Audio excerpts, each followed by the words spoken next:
final presenter of this panel is Arkady Moshes, who will be speaking on does it make sense to expect a color revolution in Belarus? Is it on? No? Okay. Thank you very much, Henry. And yes, I've been PONARS's only Belarus hand for quite some time, and I'm very thankful for the opportunity to present my research on Belarus here. Indeed, the research question of this memo is whether it makes sense to expect a color revolution in Belarus. I started working on it in the wake of rather massive protests that took place in Belarus in February, March this year. Protests were essentially socio-economic, but what was interesting that universally the protesters used the traditional symbols of the political opposition, like the tricolor flag, certain types of slogans. The protests were quite brutally put down by the regime at the end of March, but nevertheless, for me it was interesting to see whether this was a sign of an approaching societal shift or not. And in a nutshell, my argument is that no, unfortunately not. We should not expect a color revolution in Belarus. I go through 5 sets of factors in the memo. In short, they are: first, the society is still in this stability mode. Second, the regime is consolidated and is resolute to use as much repression as it will take. 3, the opposition is split and is fragmenting further. 4, Russia will do whatever it will take, again, to prevent the color revolution in Belarus.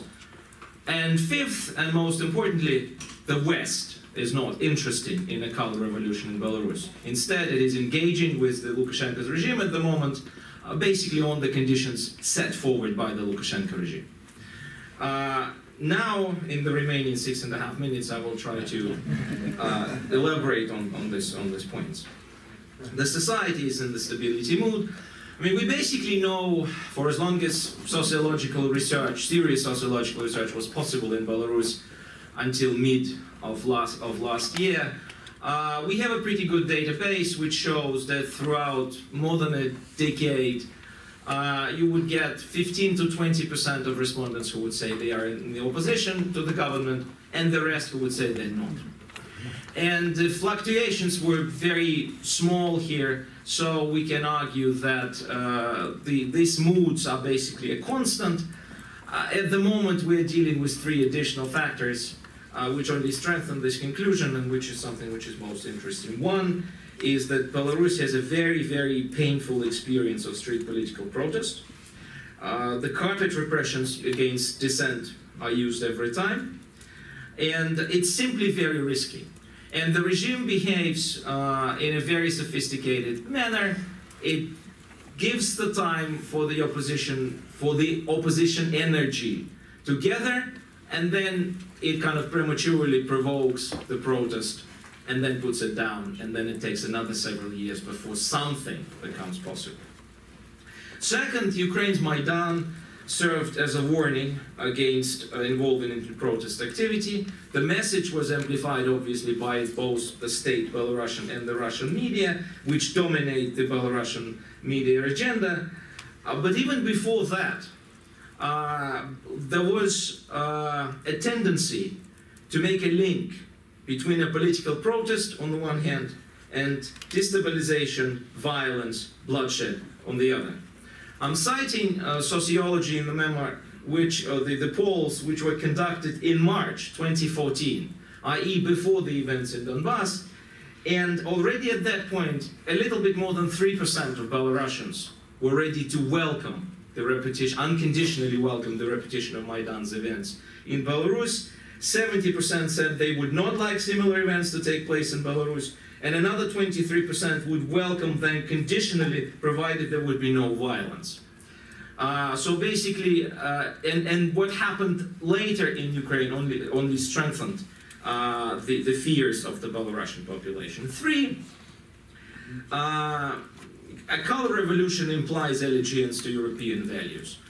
At the moment, the European choice, the popularity of the European choice is probably least.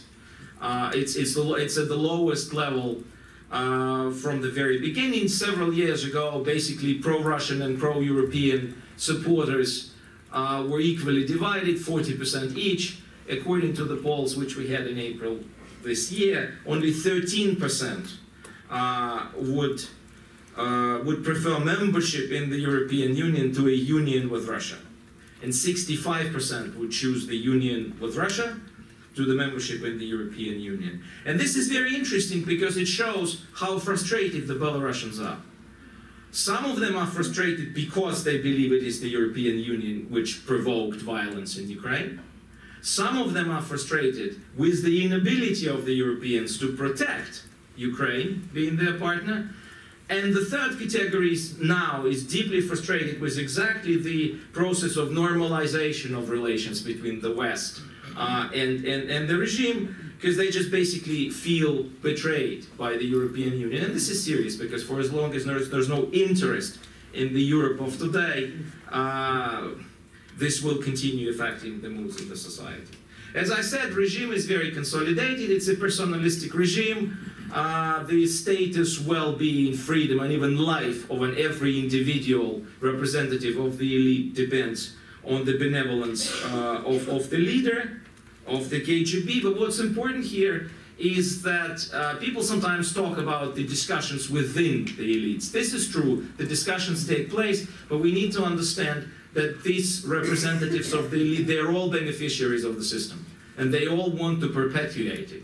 And the person who is now the Minister of Foreign Affairs and is believed to be an architect of current rapprochement, it's the same person who used to be the head of the presidential staff of Lukashenko and was under personal sanctions in the years 2011-2013 for his personal role in repressions of 2010. Opposition, as I said, is weak and divided, which is not surprising. Some people see that nothing can be done through elections, and that demolishes the incentive to unite because they prefer to be heads of their small sectarian groups sometimes. Some people argue that to cooperate with the regime, to advocate peaceful and incremental change makes more sense today, and so on and so forth.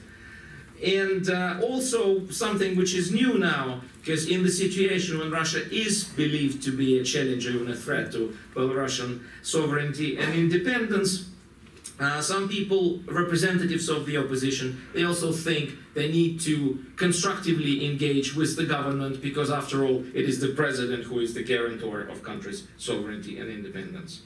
I don't need to tell you why we believe that Russia will support regime to the extent necessary to prevent the revolution.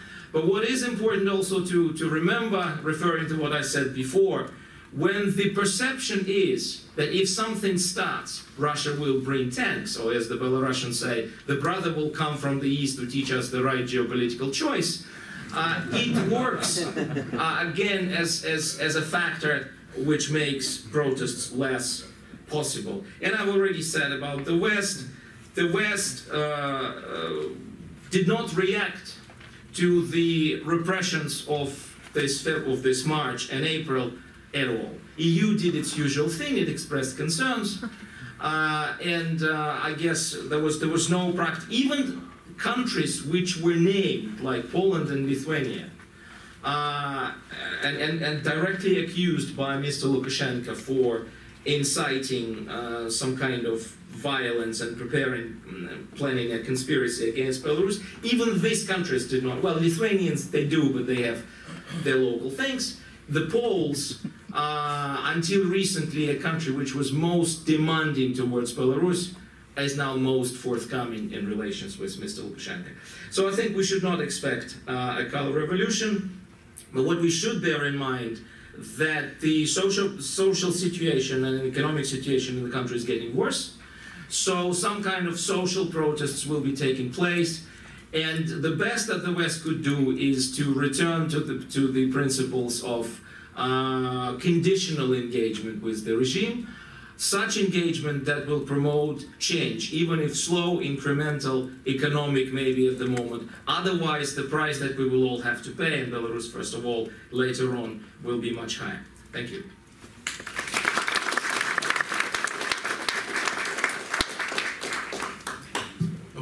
Thanks to the panelists for allowing us to have a good amount of time for discussions and questions. So we have about 40 minutes. So why don't we go ahead and take, I think we could probably work in a couple rounds of questions and comments from the audience. So I invite them. Yes, please. Yes, you just identify yourself. Thank you. Oksana Shevil from Sorry, you can wait for the microphone. Sorry. Okay. Thank you. Oksana Shevil from Tufts and PONARS member as well. I wanted to ask Sergei a couple of questions, just kind of following on some of the things in your paper. To the extent, first question, sort of to the extent that these crimes against civilians suspected of, pro-separatist activity are prosecuted, right? I mean, you cite some examples, like for example, the most one that was, well covered in the press is the tornado, right? Even though there was also opposition from the paramilitary groups and so forth.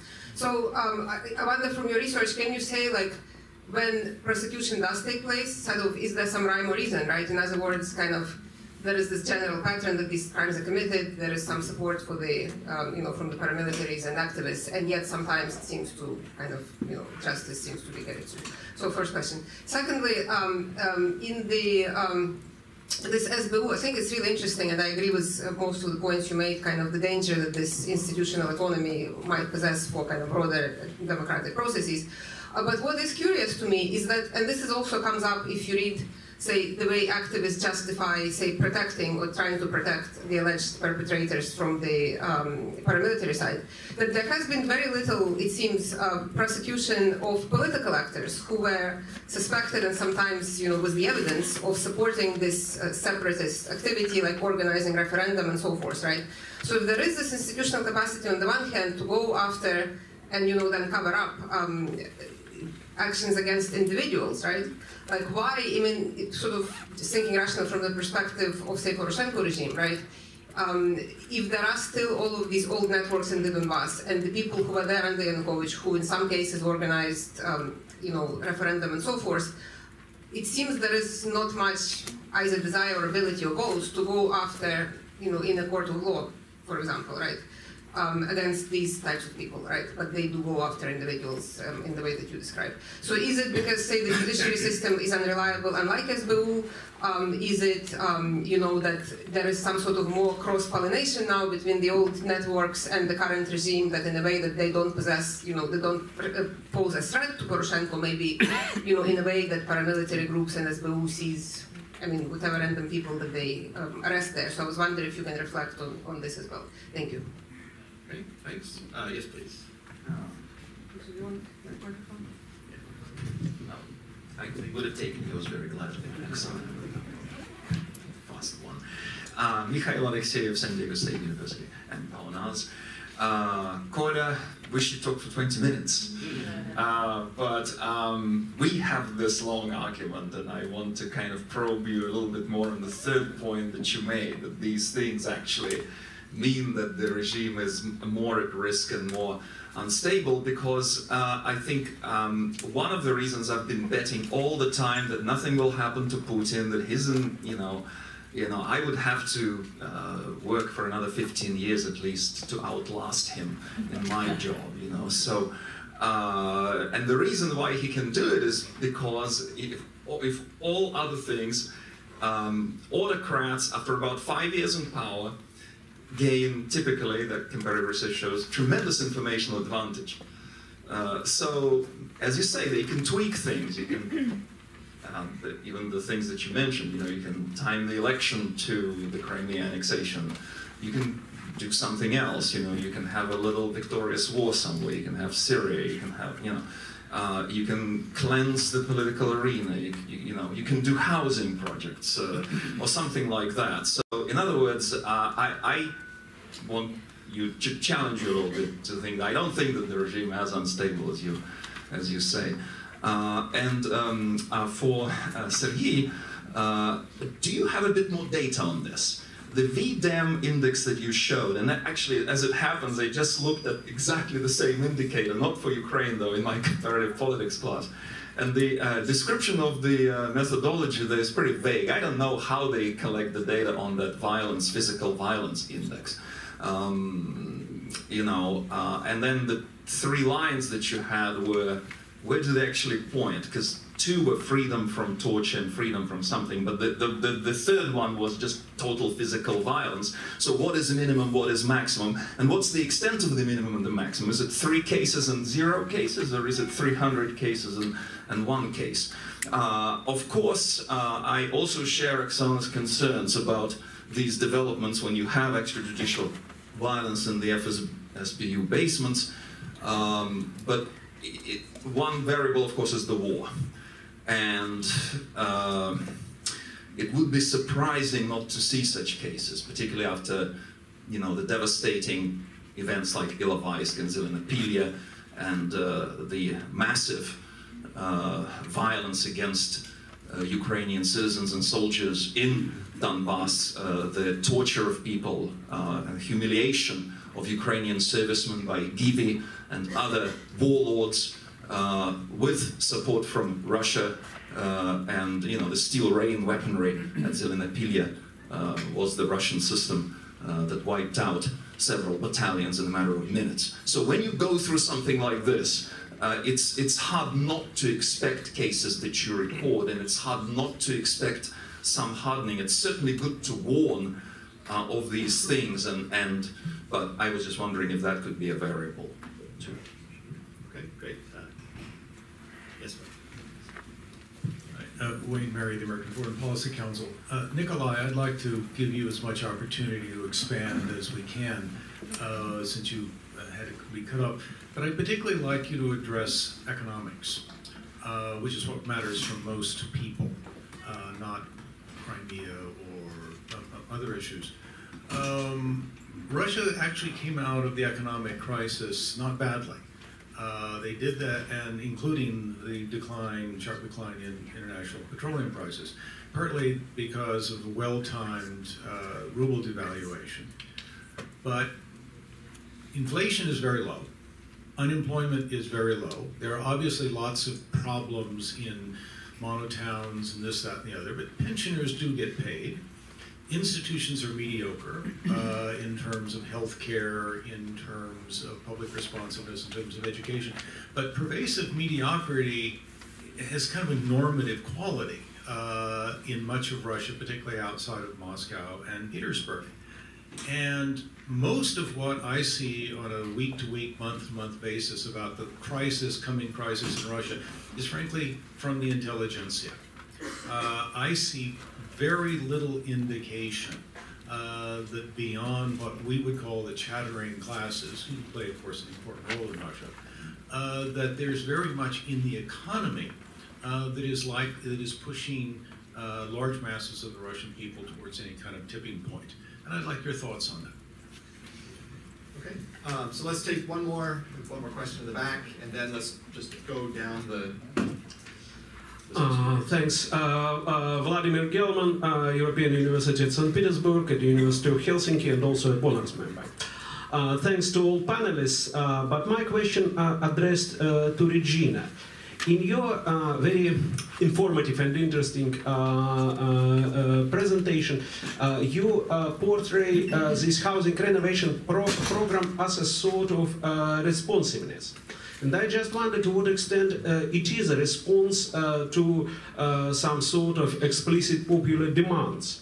Rather, it was imposed by top-down, invented by Moscow city authorities for numerous goals, but it may be some sort of different kind of projects which aimed to, well, self-enrichment or self-promotion or something like that, and it was not sort of satisfying popular demands, but rather making false targets and driving toward unfulfilled promises. So, to what extent these developments may be categorized as a kind of responsiveness? It's a good question. It would be good to hear your answer on this question. Thank you. Okay, Thank you. So let's start with Serhiy and go down the table and just address the questions to you. But if you didn't get questions or would like to comment on any of the others, certainly you all have something to say on these questions. That feels free, but try to keep it brief, concise, so that we can have another round of questions and discussion. All right, thank you. Thank you for your questions. Some very good questions. So the first one, why do we see some prosecution still happening? And first thing that I want to stress is that the prosecution that we are seeing in Ukraine is mostly the prosecution against the members of the paramilitary battalions. And specifically, we only have one case that has been completed, and that is the case of Tornado. Other paramilitaries who were accused of similar crimes, either Azov or Right Sector, which are explicitly mentioned in human rights reports, or Aidar, they have not been prosecuted. People from Aidar who were brought to the court were then released because of the interference of the Prosecutor General Yuri Lutsenko. So, of course, it requires further investigation why exactly Tornado was punished and others were not. But my preliminary hypothesis is that Tornado were mostly people who were punished were ex-cons, were criminals, who did not have political connections, they did not have political roof, political pressure, they did not have political networks to interfere on their behalf. And of course, it's also very useful for the Ukrainian government to shed all its blame on bad apples in specific paramilitary battalions. So we've seen a kind of a demonstration on the part of the Ukrainian government. Here, these are the guys who are being punished, so we are serious about punishment. But in reality, most of the cases that are mentioned in human rights reports, and I read them all since 2014, they have not been addressed. And most importantly, the members of the government forces, of the security service, primarily, have not been not only held accountable, but even investigated. And what's problematic, I think, is that we've seen continuous denials on the part of the Ukrainian authorities that these detention sites exist. They basically, there is no investigation because they say we've never done anything wrong, right? So this is one part of the answer. I think it has to do with political connections that paramilitaries have. And the second question, dealing with political actors, also a very interesting one. We've seen some political actors who were put behind bars. Alexander Yefremov has been behind bars for more than a year now. The mayor of Slavyansk, Neda Stepa, has been behind bars for more than 3 years, which by itself raises questions about why we haven't seen her case being completed yet, right? She has been 3 years, there's still no conviction, there is still no conclusion to her case. But it's true that a number of others, particularly on the smaller level, on the town level, have not been investigated and in fact still maintain their positions. And I think that goes back again to the choice that Poroshenko made to integrate some of the members of the old networks, either belonging to Akhmetov network, elite network, or that are unrelated to Akhmetov, but may be useful to him personally, to integrate them into his own patronal system. The head of the Petro Poroshenko's faction in the parliament is actually from Donbass and is part of the old network. And some activists actually showed videos of him participating in some of these activities in spring of 2014, organizing referendum, etc. But he is promoted as the head of the faction of the Poroshenko's faction in the parliament, primarily because it's in the interest of Poroshenko to keep a hold on the voters there, and he sees political utility in it.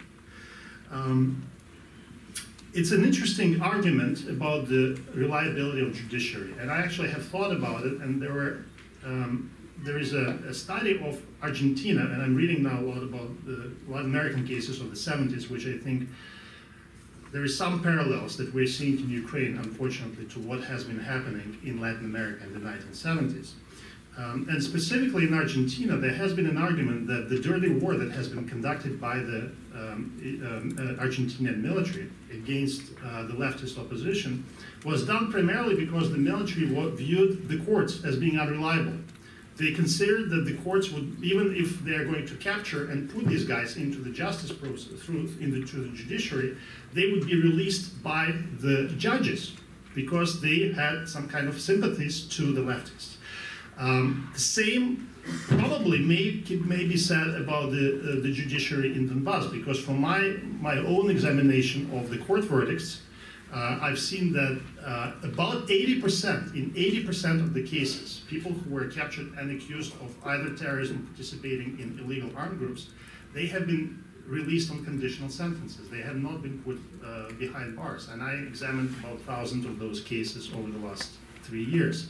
So the judges in Donbass are kind of lenient to these individuals.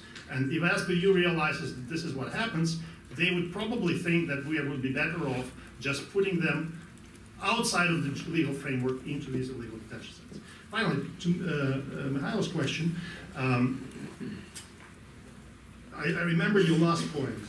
The first point, I'm not sure. This is a question on the VDEM. Oh, the VDEM data. So the VDEM data, my understanding is that it's based on the expert opinion that has been collected by the people who organized this data set. But I know that one of the authors of the data set is part of the PONARS network, so we can probably direct a more specific question to her. The physical violence index is a composite of the two types of indices: freedom from political killings and freedom from torture. So we've seen two of these three lines, but basically one line is a combination of these two. But what it shows is that there has been, the intensity of violence has been higher than ever in the Ukraine's history. If you want to question methodology. No, I was wondering if you know the scale of how many cases. Is it 10 cases or 100 cases?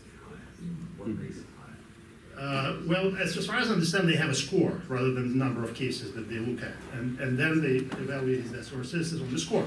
Your final point, and of course there are lots of moral and legal grounds, there are moral and legal reasons to disagree with you. Because it's, when you are trying to justify crimes and killings and torture on the basis of national security and what the other guy did to you, you're on a very slippery slope. And I think this country went through this discussion when back many years ago. I think that's what you implied. That's what you implied by giving this evidence of the torture that was conducted by the separatists. It's not a justification for the torture on the part of the Ukrainian government and not a justification of its violations of international legal obligations. But I think there is also an analytical point that I want to make. If you're saying that what they did was just an emotional response to what they experienced in 2014 and 15, then I think we should assume that we would see a decrease in the incidence of these activities, that we would see somehow the number of these tortures and illegal detentions go down over the last couple of years. But we don't see that, and in fact, and that's what I'm saying in the memo, we see that it has become part of the strategy of dealing with these individuals. And if you subscribe to Twitter of the security service, which I encourage you if you're interested in Ukraine, it's a fun thing to watch.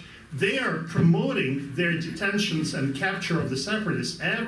Almost every week there is news about how they captured another granny who was informing to the separatists. So it seems like there is a quota. I hope it's not, but it seems like there is a quota, and there is a way for them to show the effectiveness. This is the way for them to show the effectiveness to Poroshenko, that they're actually doing their job. They're capturing these bad guys. And that's what I think most problematic. And I really urge you to go and read the latest report, for example, which tells us about two women, very quickly, two women, one captured in Kramatorsk, another captured in Mariupol, one put through the minefield. She was blindfolded, she was marked, she was taken to a forest, marked as a minefield, and threatened to be made to walk through it. The perpetrators videotaped her confession. She was then told to leave the city immediately and remain silent, or she would be killed. Is this a way to punish these Ukrainian citizens for the things that the Russians or separatists did?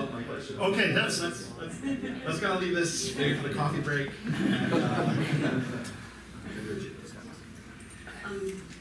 So this is the beginning of a new project, and we always struggle with language. I'm trying to, and I would disagree with absolutely nothing of what you said, and I'm trying to use the phrase authoritarian responsiveness to talk exactly about this top-down Potemkin village responsiveness, where the regime does a lot of work to identify some demands that are latent in the population, that then says, now look at us, we know. And how do they know there are those demands? We have all these complaints, right? It's a little harkening back to the old system, right? We have all these complaints that have come to local officials, and now we are going to respond to them. So it's the regime pulling the population onto an issue, rather than the population pulling the regime onto the issue. And let me just say that more generally, I agree with you that this program is interesting in part because it's likely to have enormous unintended consequences of disappointed hopes, more traffic in Moscow, the dust and building. I mean, if you're sort of wonky like I am, you can go look at these videos about how it's going to work, and these animations, and to live in a place where all of this is happening is going to be extraordinarily difficult, and the result is likely to not be very satisfying. But let me just say one more thing about authoritarian responsiveness that I didn't get to say before, which is that in the election year, this program has now been put out there as a carrot for the rest of Russia. That is, in Putin Collins' show, a deputy from Spravedlivaya Russia said, and what about all the rest of us outside of Moscow? And he said, yes, we'll do that too. And then increase the housing budget 20% in key regions where vote supporting gubernatorial elections has not been where the United Russia would like it to be. So there is this sort of nationalization of this policy. And I think the reason it's especially interesting speaks to some of the other papers, which is that we're not up here, I think, trying to predict revolution, but we are looking at changes in social pressures and the regime's capacity and tools to deal with them. And I really appreciated Arkady's conclusion that maybe what we're looking at is slow change in attitudes over a long time, and that maybe we should stop trying to say, we'll get rid of Putin now, or there'll be revolution now, and really try to take these changes in social pressure, which appear to be growing across the region, right? The colorful revolution in Macedonia in very unlikely places at the same time, and come up with explanations why that's happening in that way. Great, thank you. Please. Okay. Okay, to start at positive note, I would like to say that one of the biggest experts on regions and elections in Russia, Alexander Krinev, looking at Moscow recent election results, told that no chances for Sergei Sobyanin to win in the next mayoral elections without very serious efforts, and that's why he thinks, I do mean that fraud in Moscow is now almost excluded, and something should be done in order to let Sobyanin to stay in the office, or he will be replaced. And this is about those decisions which could start, or those projects which could start as driven by the idea to support to get popular support in elections and to provide good image of the regime, but they can lead to very opposite results. And this is about Misha's question. And PONARS is pretty old, and our discussions are old as well. And at the beginning of President Putin's presidential term, we had very intensive discussions. My point was that Putin would not survive till the end of his term politically, and I can say that Misha and perhaps Putin were right, and I was wrong. But I can remember another story. I did publish a piece called "Whether a Russian Political Regime Will Survive Till 2014." And in this case, I would say that I was right, because in order to survive, regime should transform. So I'm speaking about transformation of the regime, not necessarily about replacement of the leader, although I would stress that to stay 5 years in the office, perhaps if you're authoritarian leader, gives you certain benefits. To stay 18 years in the office, the balance between benefits and disadvantages is different. So 2 points with regard to how stable regime is. First of all, there is a very interesting, very easy mental exercise. Just to imagine that the leader is out, he evaporates, either Lukashenko or Putin or Donald Trump. And now we should look at what would happen to the regimes. And my point is that in case of Russia, it would lead to huge chaos and instability due to weakness of any kind of institutions, and it means that regime stability based on one single factor is unstable by definition.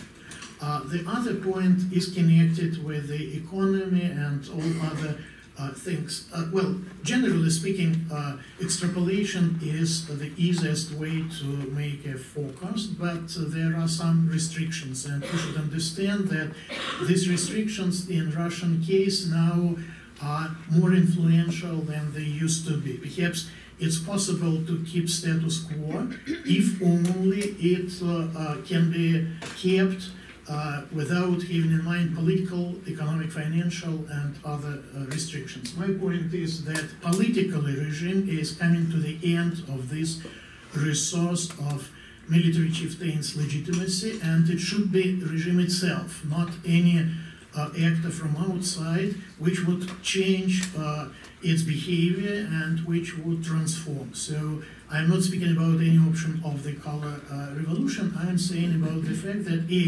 regime is coming to the end of political and financial economic resources, and it's coming to the end much faster than we can imagine. 2018 presidential elections should start a very new political stage of the regime development, and it would be the last presidential term, well, hopefully, of current leader, at least in the view of political elites. And we do see now intensification of inner elite conflicts, which should increase much more after 2018 elections, which can be easily won by President Putin.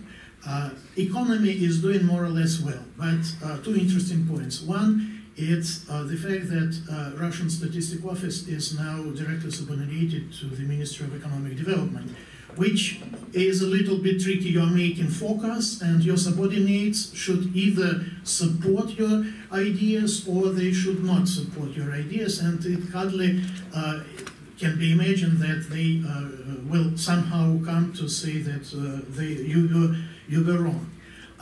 The second thing is connected with the fact that what exactly these indicators do mean. Like, say, unemployment is low.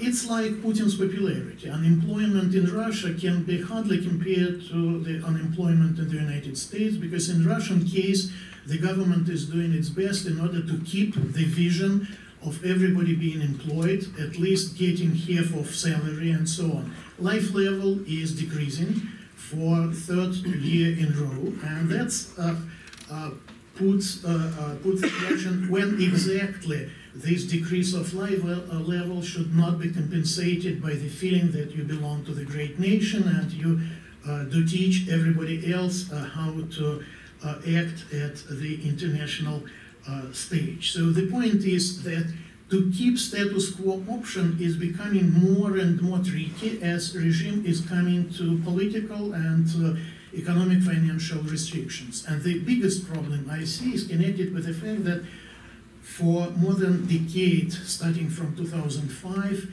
regime doesn't move economically, doesn't implement any strategy, and it's much easier to keep itself being motionless than to move, because there are no institutions at all which can provide for more or less effective moving in any direction. And I would remind here protests in 2009, 2010 in Vladivostok and Kaliningrad, which were provoked by the rational governmental decision somehow to protect Russian economy. So immediately when they will start to implement any plan, either by Kudrin or by Glaziev or by whoever else, they will face this very serious problem connected with the fact that regions cannot say a word, institutions which can balance interests are absent, and the system is and will be extremely unstable when trying to move.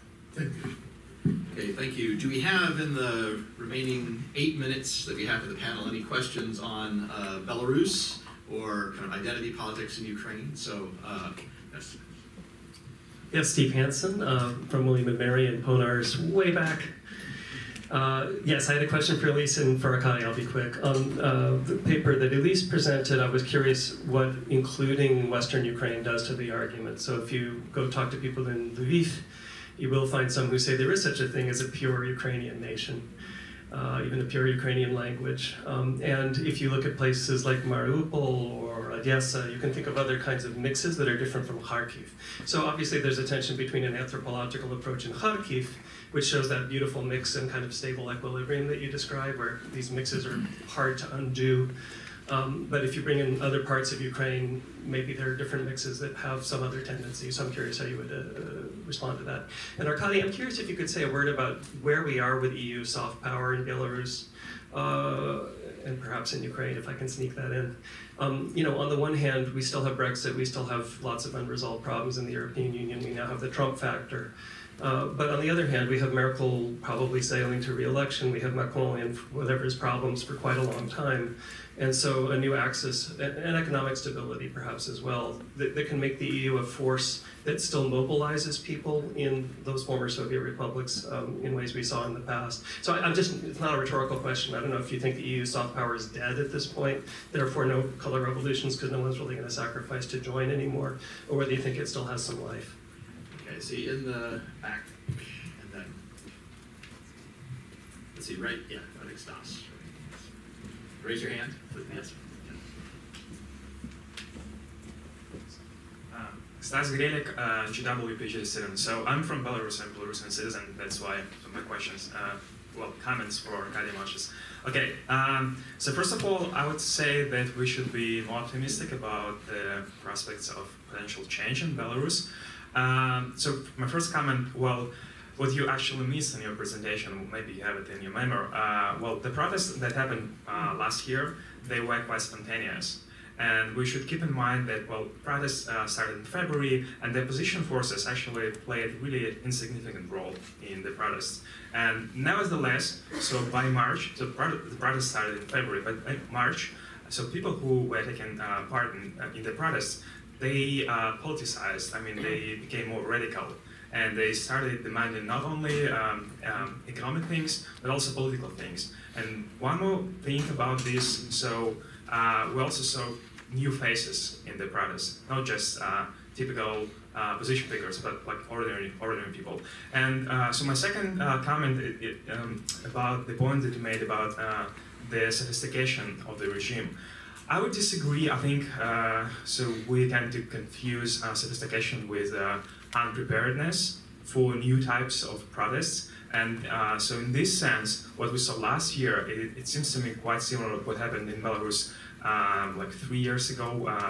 Actually, not 3 years, but when the silent protests happened. So the regime, in both cases, in the case of silent protests and in the case of the last year protests, it was simply unprepared. So they did not know what to do, actually. And they were lucky enough to use the 25th of March, which is Independence Day in Belarus, alternative Independence Day, celebrated by opposition forces. So they were lucky enough to use the day to crush protesters. So that's the only day when the regime actually was brave enough to use violence. And before that day, nothing happened in terms of repression, really violent repression. So thanks. Okay, thank you. I think since we only have about 5 minutes left, since the other speakers already had a chance to respond, let's divide up the remaining time between Arkady and Elise. So I guess maybe Elise, if you want to start, and then we'll turn to Arkady. Thank you, Stephen. This is a very big question, and I won't have a lot of time to get into it, but I think I'm just trying to be clear. I'm not making an argument that everything's copacetic with ethnic politics or identity in Ukraine. And what I'm trying to say is that there's more variation in how we think about identity, because the typical way to think about identity is that there's the West ethnic Ukrainian, and what I'm arguing is that are these elements of the kind of West-based ethnic Ukrainian identity coming into what it means to be a supposedly civic national identity, and that this can be alienating for many of the Ukrainians as well as Russians in other parts of the country. So I'm kind of taking that as the kind of background, although what I was doing was looking within the regions where the Russians and Ukrainians live together. So yeah, I agree with the premise of your argument. It's a bigger discussion we can talk about more later. Thank you. Steve, use of power is not dead, but it's weakening. And Ukrainian and Belarusian cases are obviously different, but it's weakening in both countries. EU soft power was pretty much about the membership prospect. It's not about building Europe in Ukraine or Belarus. It's becoming a member. And it walks hand in hand with conditionality. And in the case of Belarus, it would probably take me too much time to respond. But even in the case of Ukraine, where Maidan took place, people were dying under the flags of the European Union. It's an unprecedented case in history. And the EU response was probably very far from what the protesters desired. Because first the EU negotiated Yanukovych's extension in power. That's what they did. Then they did a number of things, association agreement with all the little tricks. Its entry into force on the 1st of September this month is basically conditioned by the Dutch referendum, by EU taking a very clear position that this means no membership. That this is not a waiting room for the membership, but this is a substitute for the membership. And even the visa freedom, which is as such an enormously important thing for a number of Ukrainians, it took so long. It took unprecedentedly long, talking about procedures, from the day when the European Commission finally gave its green light and the actual entry into force of the agreement. It's taken probably by 1 year longer than the case had been on average before with everybody else. So everybody in Ukraine now knows how reluctant the EU is to travel further towards Ukraine, and there are reasons for that, and they're not only bureaucratic, but Ukrainians those who want to believe in the EU will believe in the EU. And they will believe in the membership, and it's a kind of a religion. But we basically see that the numbers are not growing anymore. They actually went down a bit 2 years ago. The cohort which says neither Russia nor the EU has grown to a certain extent, and this is where we are.